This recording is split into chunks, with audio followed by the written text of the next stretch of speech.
Josué, chapitre 2. Josué, fils de Nun, fit partir secrètement de Sittim 2 espions, en leur disant, « Allez, examinez le pays, et en particulier Jéricho. » Ils partirent, et ils arrivèrent dans la maison d'une prostituée, qui se nommait Rahab, et ils y couchèrent.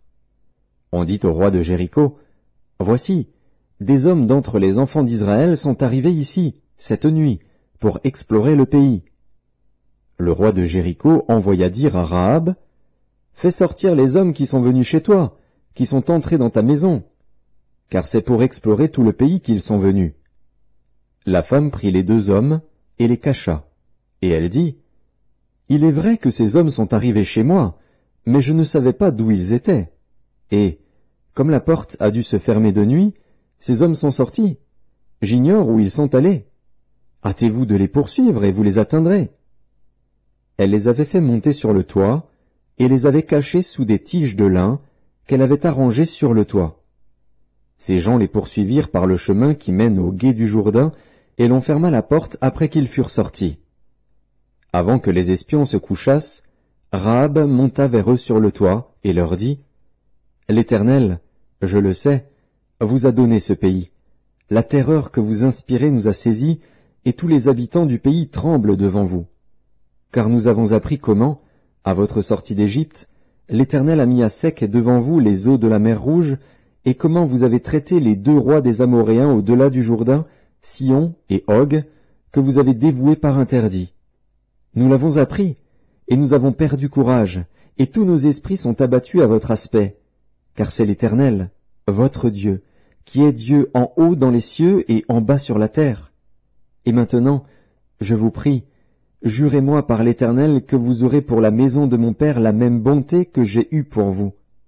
Donnez-moi l'assurance que vous laisserez vivre mon père, ma mère, mes frères, mes sœurs, et tous ceux qui leur appartiennent, et que vous nous sauverez de la mort. » Ces hommes lui répondirent, « Nous sommes prêts à mourir pour vous, si vous ne divulguez pas ce qui nous concerne.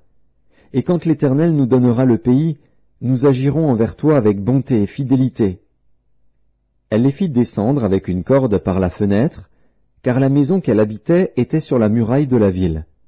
Elle leur dit, « Allez du côté de la montagne, de peur que ceux qui vous poursuivent ne vous rencontrent. Cachez-vous là pendant 3 jours, jusqu'à ce qu'ils soient de retour.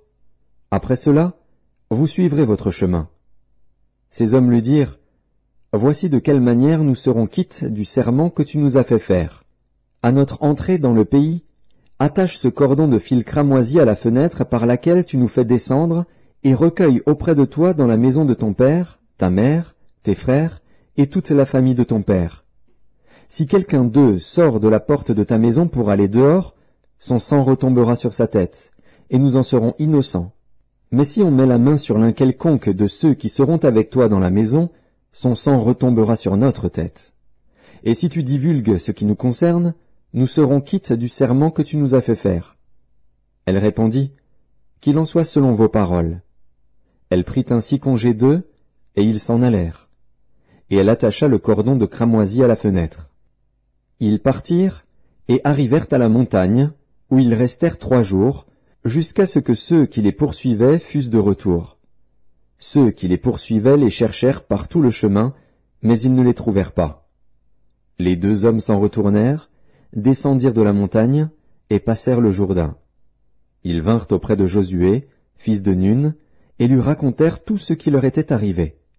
Ils dirent à Josué, « Certainement, l'Éternel a livré tout le pays entre nos mains, et même tous les habitants du pays tremblent devant nous. »